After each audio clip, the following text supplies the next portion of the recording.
Video like जरूर कर लीजिए और ऐसे वीडियो लगातार फ्री में पाने के लिए चैनल को तुरंत सब्सक्राइब कर लीजिए और बेल आइकन को जरूर टैप कर लीजिए ताकि आगे भी सारे वीडियो आपको मिलते रहे। यूट्यूब में फॉलो करते हैं तो प्लीज ये वाला फ्री टेलीग्राम चैनल जरूर ज्वाइन कर लीजिएगा, सारे नोटिफिकेशन सारे अपडेट यहीं पे आते हैं, ध्यान रखिए। Hello everyone, welcome to study for civil services backup channel. मेरा नाम सुमेधा क्रेरी है और ज्योग्राफी के सेशन में लास्ट सेशन में हमने क्या डिस्कस किया था? सॉइल का कंजर्वेशन, सॉइल का इरोजन। ठीक है, आज क्या स्टार्ट करेंगे हम? इकोसिस्टम और एनवायरनमेंट के बारे में पढ़ना। ठीक है, क्या लिखा है? Any unit that includes all of the organisms in a given area interacting with the physical environment so that a flow of energy needs to clearly define trophic structure, biotic diversity and materials cycle within the system is called an ecological system या ecosystem। basically ecosystem क्या होता है? एक ऐसी unit जहाँ पे सारे के सारे ऑर्गेनिज्म जो है क्या करें? इंटरैक्ट करें फिजिकल एनवायरनमेंट के साथ, ताकि क्या करें? वो कह रहे हैं एक एनर्जी का स्ट्रक्चर, ट्रॉपिक स्ट्रक्चर मेंटेन रहे, बायोटिक डाइवर्सिटी, मटेरियल साइकिल, ये सब कुछ क्या रहे? इनका पर्टिकुलर एक फ्लो रहे। ठीक है, इनका पर्टिकुलर एक फ्लो होता रहे, एक बैलेंस मेंटेन रहे। ऐसे सिस्टम को हम क्या बोलते हैं? इकोलॉजिकल सिस्टम या इकोसिस्टम। ठीक है, अब आपका इकोसिस्टम स्टूडेंट्स बेसिकली दो टाइप्स में क्या है? डिवाइडेड है, या हम कहेंगे दो पार्ट्स में ये कवर होता है। क्या है? Ecosystem the basic unit and the probably the most important concept in ecology। क्या है इकोसिस्टम? एक बेसिक यूनिट और बहुत इंपॉर्टेंट कॉन्सेप्ट है इकोलॉजी का। ये दो तरीके के होता है, एक होता है आपका open system, presence of input and output, matter and energy. ठीक है, ओपन सिस्टम हो गया, क्लोज क्या होगा? No exchange of matter energy, usually artificially made. Example terrarium.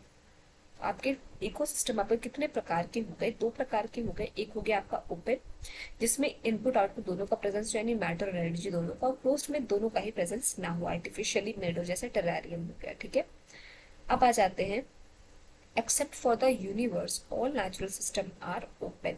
एक इंपॉर्टेंट लाइन है, आप इसको याद कर लीजिए कि एक्सेप्ट यूनिवर्स को छोड़ के सारे नेचुरल सिस्टम क्या है? ओपन है, ओपन सिस्टम। ठीक है, अब constituent of ecosystem, the interaction between the biotic and abiotic components creates an ecosystem।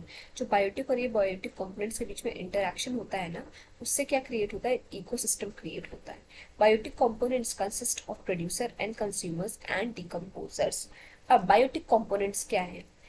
जो भी लोग चीजें जो प्रोड्यूस होती है, जो कंज्यूम करते हैं, और जो डिकम्पोजर्स होते हैं। ठीक है, यानी प्रोड्यूसर्स, कंज्यूमर्स और डिकम्पोजर्स, इनको हम क्या बोलते हैं? Biotic components.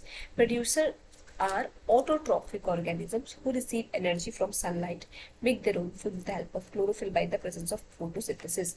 अब प्रोड्यूसर्स बेसिकली क्या हो गया? आपका पेड़ पौधा हो गया। ठीक है, जो क्या ले एनर्जी ले सनलाइट से अपना खाना बनाए। ठीक है, किसकी मदद से? क्लोरोफिल की मदद से प्रोसेस होता है फोटोसिंथेसिस के थ्रू। ठीक है, some of the major producers of terrestrial ecosystem are grass, trees, mosses, shrubs etcetera, whereas phytoplankton is an aquatic ecosystem।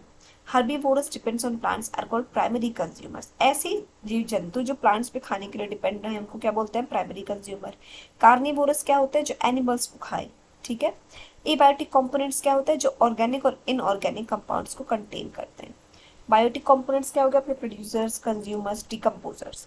Producers क्या है? एक ऑटोट्रॉपिक ऑर्गेनिज्म है जो सनलाइट रिसीव करता है, एनर्जी रिसीव करता है सनलाइट के थ्रू, अपना खाना क्लोरोफिल की मदद से, एक प्रोसेस होता है फोटोसिंथेसिस।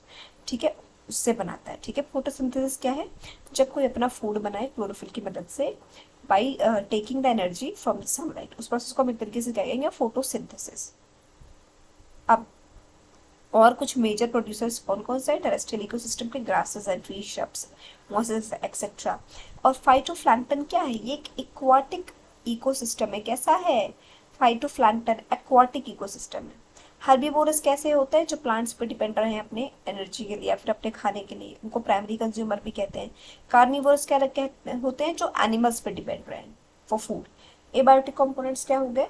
जो ऑर्गेनिक और इनऑर्गेनिक जो कंपाउंड से मिलकर बनते हैं। आप कहेंगे जो ऑर्गेनिक और ऑर्गेनिक कंपाउंड से इंक्लूड करते हैं, उनको क्या बोलते हैं? Abiotic components.